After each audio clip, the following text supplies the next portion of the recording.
नमस्कार दोस्तों, मैं हूं प्रतीक कमल और आप देख रहे हैं स्वतंत्र समाचार। दिल्ली, जहां लाखों लोग हर सुबह अपनी बाइक स्टार्ट करके ऑफिस के लिए निकलते हैं, जहां डिलीवरी बॉय से लेकर कॉलेज स्टूडेंट तक हर किसी की जिंदगी दो पहिए पे दौड़ती है, दो पहिए के भरोसे चलती है। लेकिन अब दिल्ली की सड़कों पर एक ऐसा बदलाव आने वाला है जो सिर्फ नई बाइक खरीदने वालों को ही नहीं, बल्कि पूरी ऑटोमोबाइल इंडस्ट्री को बदल के रख सकता है। सरकार ने नई दिल्ली ईवी पॉलिसी 2026 लागू कर दी है और इस नीति का सबसे बड़ा फैसला 1 अप्रैल 2028 से दिल्ली में नई पेट्रोल और सीएनजी टू व्हीलर की रजिस्ट्रेशन बंद कर दी जाएगी।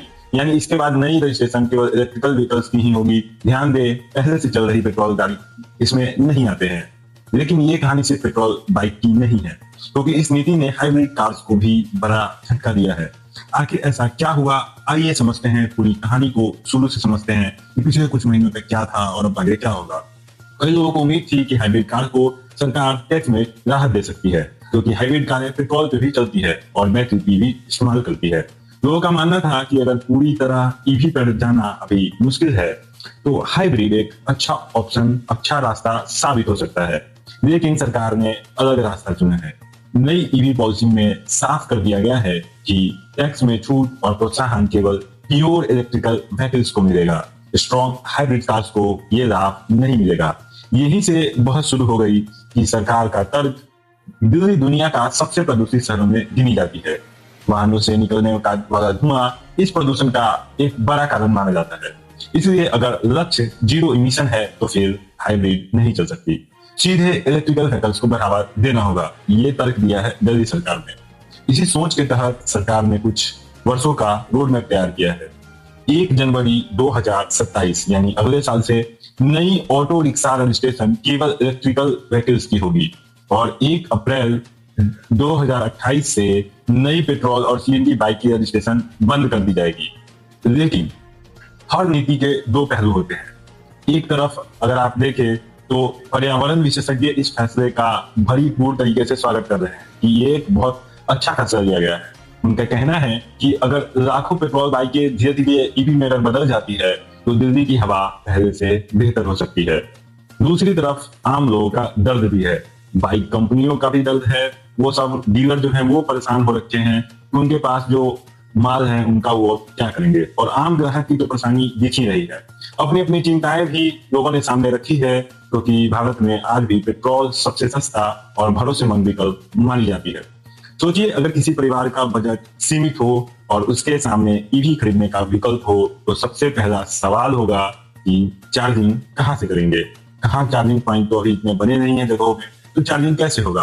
अगर अपार्टमेंट में रहते हैं तो क्या वहाँ चार्जिंग की सुविधा है। अगर हर रोज 100 किलोमीटर चलना पड़ता है, तो क्या बैटरी पर्याप्त होगी। यही कारण है कि चार्जिंग इंफ्रास्ट्रक्चर को लेके बहुत ज्यादा चर्चाएं लोगों के बीच में चल रही है।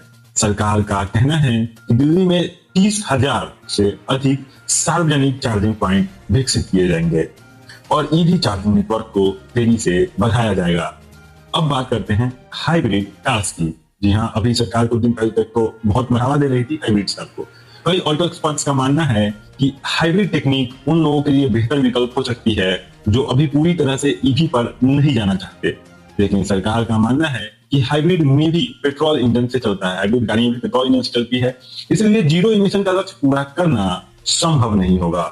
यही वजह है कि हाइब्रिड कार्स को इस नीति में टैक्स में राहत नहीं मिली है। जो नीति बनाई गई है, इस नीति से सिर्फ प्रतिबंध नहीं बल्कि प्रोत्साहन भी है। नए ईवी खरीदने वालों के लिए सब्सिडी का इंतजाम किया गया है।